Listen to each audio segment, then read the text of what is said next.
Good afternoon, everyone. Today we will be having our next topic, that is figures of speech. The following are the samples of figure of speech: simile, metaphor, personification, synecdoche, or others pronounce it as synecdoche, metonymy, allegory, hyperbole, irony. Then we will also have review and practice exercises for us to know our learnings for this afternoon. Ngayon naman ay ating pag-aaralan ang figures of speech.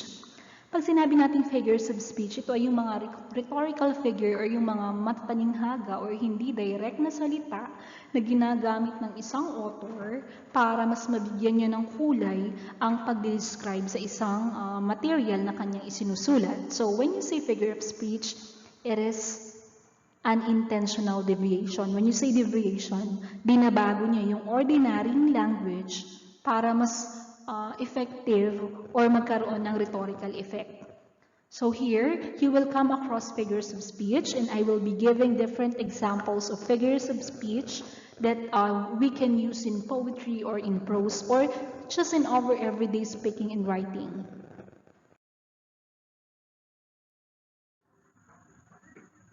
And as used then, figures of speech are those not literary true, make imaginative connections, express meaning in fresh and original ways, and often act as kind of shorthand. When you say figures of speech nga po, it's the use of other words na hindi literal ang kahulugan. So it has different meaning.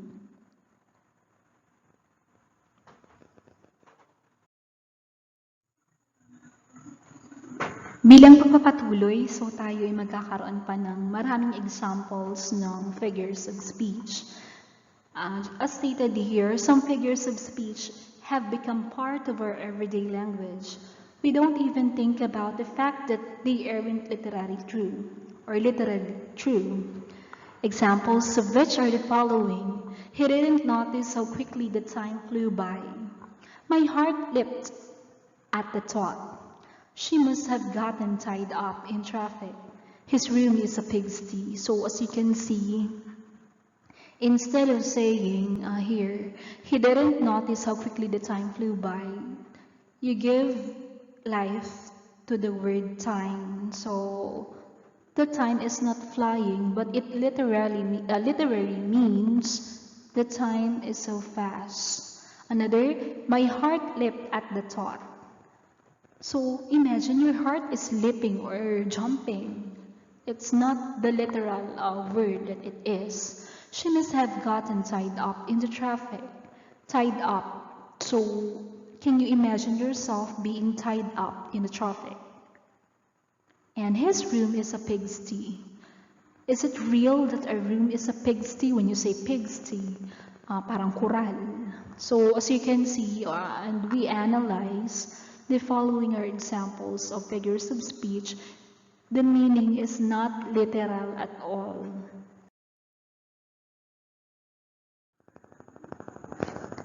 Okay, so we will be having the first. The first one is simile. So this is one of the easiest and you can easily detect because it's using clear words. As defined, comparison between two unlike things using a word such as like, as, than, or resembles. So yun yung tatandaan ninyo class when you figure out what kind of figures of speech is present on every sentences. So yun po, pag na-encounter nyo yung word na like, yung as, yung than, and resembles, and you compare two unlike things using a word, yun na nga po yun. That is what we call simile. So as used in the sentence here. A lone oak tree stood in front yard like an aged but dedicated sentry. So let us compare these two unlike things. So the first thing here is the oak tree. So it is compared to a sentry. Why?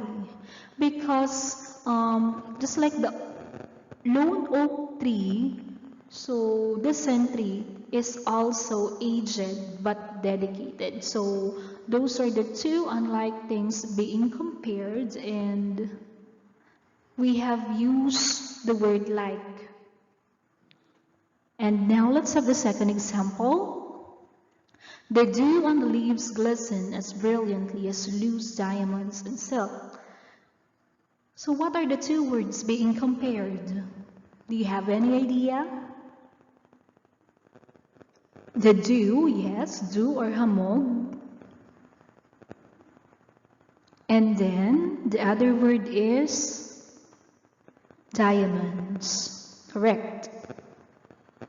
So what are their similarities? They are both brilliantly or brilliant. And our clue there is the use of the word as. And for the last sentence, the child's eye are warmer than the summer's sandy beach. So we compare the eye of the child or eyes of the child to a sandy beach because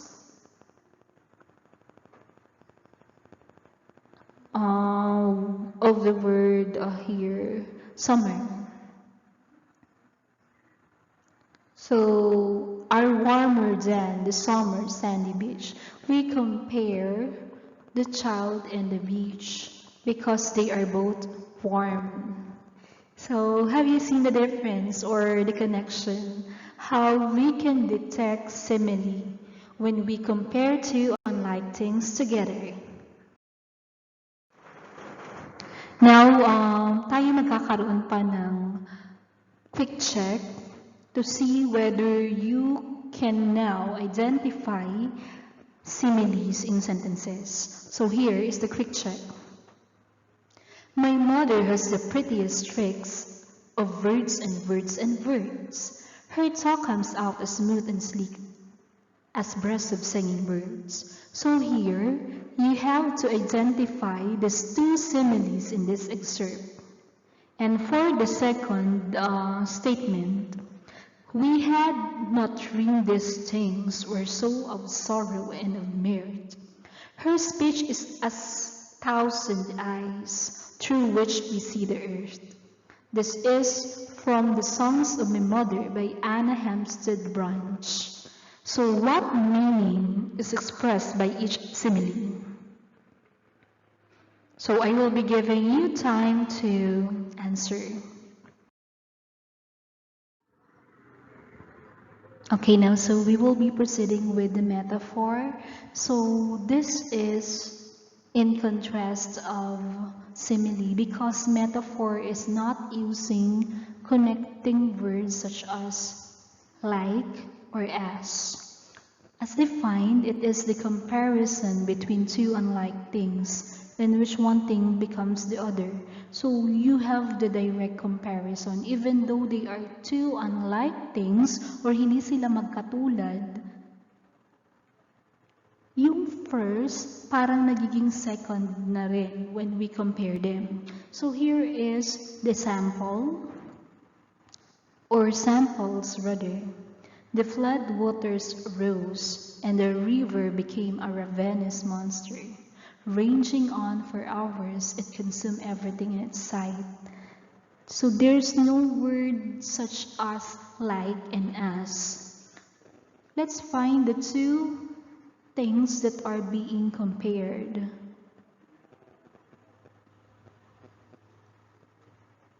So what are those words compared?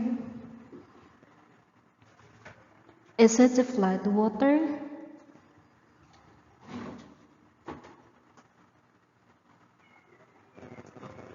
And the river. Okay, so we compared the flood water and the river because it became monsters. So it means the flood and the river are devastating. So that's why they are being compared to a monster. When you say ravenous, nananalasa, wild, and fierce.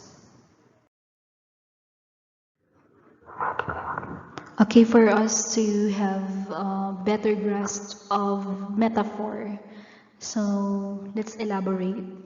Poets use metaphors to make the reader think about new ways of saying things. What is the poet trying to say with this metaphor? So I will be reading the sample lines from The Prince by Josephine Dutch Dascom. My heart was a floating bird that through the world did wander free, but he had locked it in a cage and lost the silver key. So what are the two objects being compared? Okay, very good. The first one is the heart, and the next one is the floating bird. Okay, so what makes it, the heart and the floating bird, similar?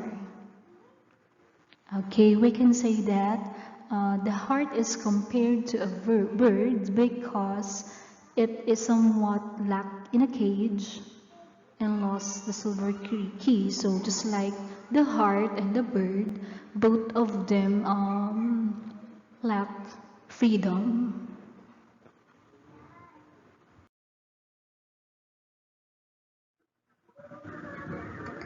Okay, now so we will be having direct metaphor and indirect metaphor. So direct metaphor happens when there is a direct comparison between two things using a verb such as is. And indirect metaphor implies or suggests the key comparison. So here, his ideas were a flock of birds in flight. Okay, so actually, is there was changed to plural past tense, just like the word were. So the ideas and the flock of birds are being compared. And we use the word or the verb were. So both of them are in flight. Now, example of a direct metaphor, his ideas spread their wings and soared freely. So it's a suggestion or implication directly. Ideas were compared to the wings. Okay, because it can be easily spread out and it can soar freely. So that's the comparison. So the idea is like a wing.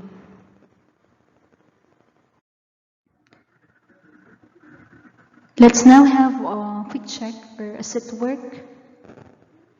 So I will be reading and I hope you can provide answers for each statement. Identify each metaphor as either direct or indirect. So I will be giving the sentences. This computer is a dinosaur. Is it direct or indirect? She stared at me with venomous eyes and hissed out her reply. The third one, the old motorcycle barked and yipped before it started up with a howl. And the last, today my mind is the wind blowing across rolling hills. Okay, now let's have personification, the third figure of speech that we have today. As defined, personification is a special kind of metaphor in which human qualities are given to something that is not human. It could be an animal, an object, or an idea. So, ito po ay pag sa tao, you are giving a characteristic or human quality to a non-living or non-human rather. Parang binibigyan mo siya ng katangiang pantao. It's like this example. The sun was shining on the sea, shining with all his might. He did his very best to make the billows smooth and bright. This is from The Walrus and the Carpenter by Lewis Carroll. So we personify the sun,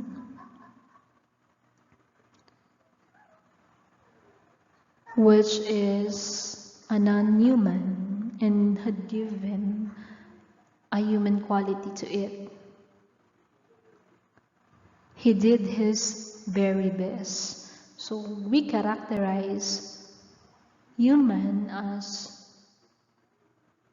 an able person and always doing his best to make everything right. So we compared or we personify the sun with a human because of that word did his very best. Okay, a quick review or quick check. You will be identifying each figures of speech as to simile, metaphor, and personification. So I will give the sentence again. Spring caresses the earth and sky with her warm, delicate hands. Is it simile, metaphor, or personification? Our friendship is uncomfortable as a pair of flannel pajamas. The old factory had become a heavy, grunting beast.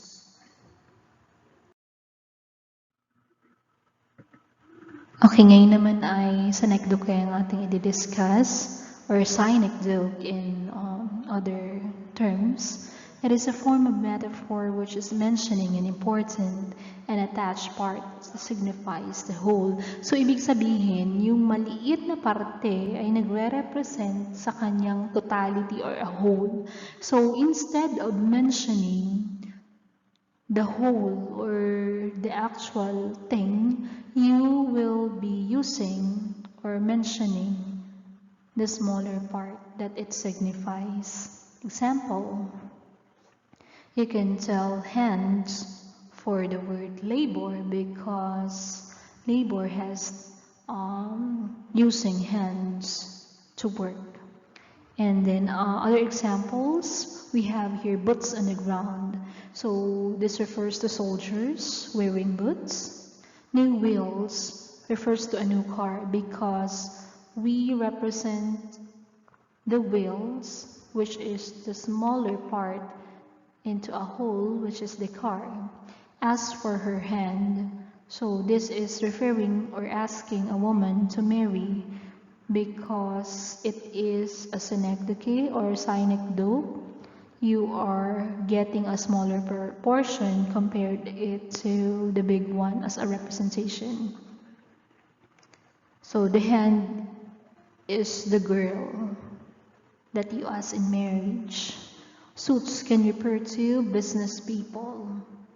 And then also we have the word plastic referring to credit cards, and the White House can refer to statements made by individual within the United States government.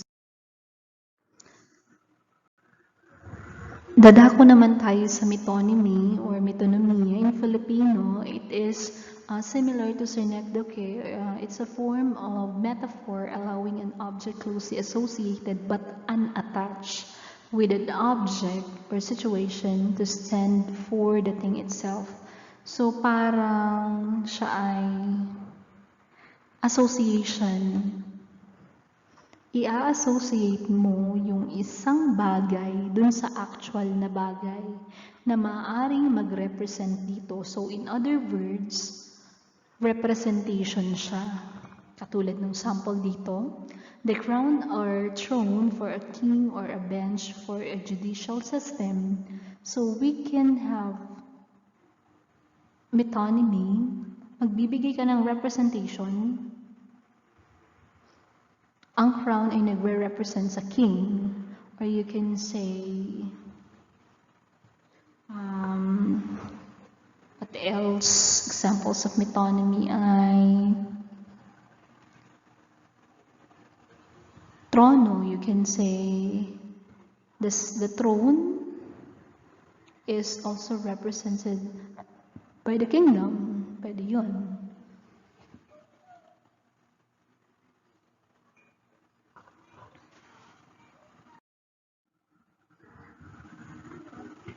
A symbol. A symbol is like a simile or metaphor with the first term left out. My love is like a red, red rose. It is a simile. If through persistent identification of the rose with the beloved woman, we may come to associate the rose with her and her particular virtues. At this point, the rose would become a symbol. So, dito, pagsisimbolo, para nga din siyang simile and metaphor. Pero you symbolize something katulad nito. The rose become a symbol. Why? Because we associate the rose with a particular quality of the girl. So ano ba ang katangian ng rose? You can say red. So what is the symbol of red? Love. So here, babalik tayo dun sa phrase, my love is like a red, red rose. So ikinumpare or naging simbolismo ng pagmamahal, which is a red rose, or kulay red, ang bulaklak na rose. So that is what we call symbolism or making symbolisms.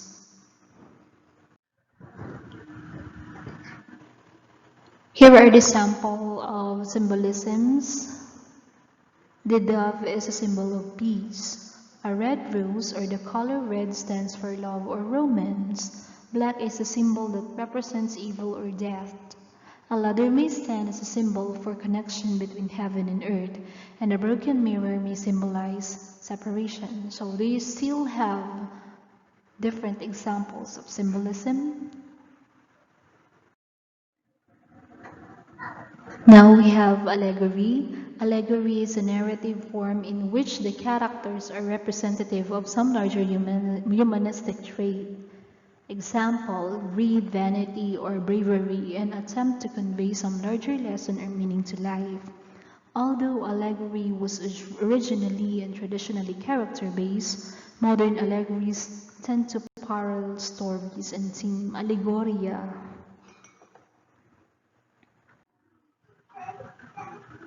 Allegory. So, ang allegory ay isang surface story. Pag sinabi nating surface story, story siya sa loob ng story.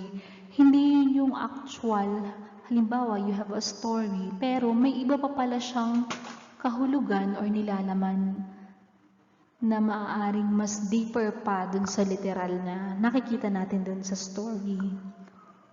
Okay, example nga po, nito ay two neighbors throwing rocks at each other's homes.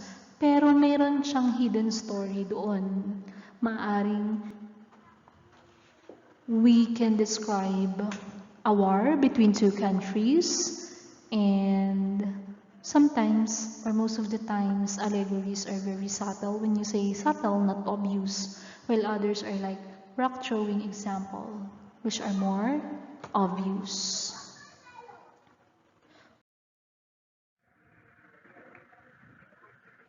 So, allegories are those with hidden meanings or story beneath a story. So, ito po yung mga examples of allegory. William Faulkner's A Rose for Emily stands for the decline of the Old South. Robert Louis Stevenson's Strange Case of Dr. Jekyll and Dr. Hyde is about a man's struggle to contain his inner primal instincts. District 9 is pertaining to the South African apartheid or the racial discrimination.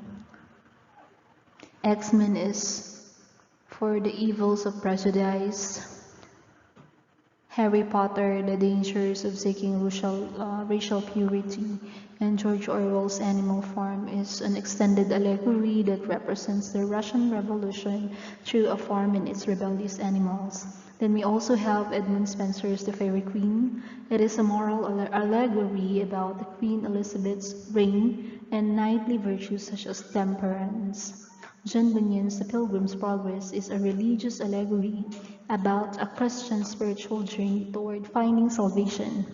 And Percy Shelley's Prometheus Unbound. It's a complex allegory about the French Revolution and the romantic ideal of creativity. Then we have Franz Kafka's Metamorphosis, social allegory about the alienation of the modern individual society. So it is a story behind a story.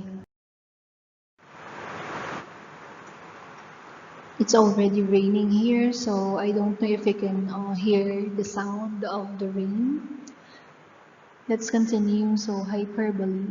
Hyperbole is from the Greek word meaning excess. It is a figure of speech that uses extreme exaggeration to make a point or show emphasis. It is the opposite of understatement. So when you say hyperbole, pagmamalabis. So you exaggerate everything. So those things that are impossible to happen can appear here. Examples. I've told you to clean your room a million times. She's so dumb, she thinks Taco Bell is a Mexican phone company. I am so hungry I could eat a horse. I have a million things to do today. I had a ton of homework. If I can't buy that perfect prom dress, I'll die. He's as skinny as a toothpick. My car went faster than the speed of light. He's got tons of money. You could have knocked me over over with a feather. Her brain is the size of a pea. So, class, do not mistake it with simile and metaphor. So, even though you found the word as or indirect and indirect metaphor, if you think they exaggerate already, even though they look like simile or metaphor, they are already classified as hyperbole because there's an exaggeration of statements. Okay, now, so let's have irony.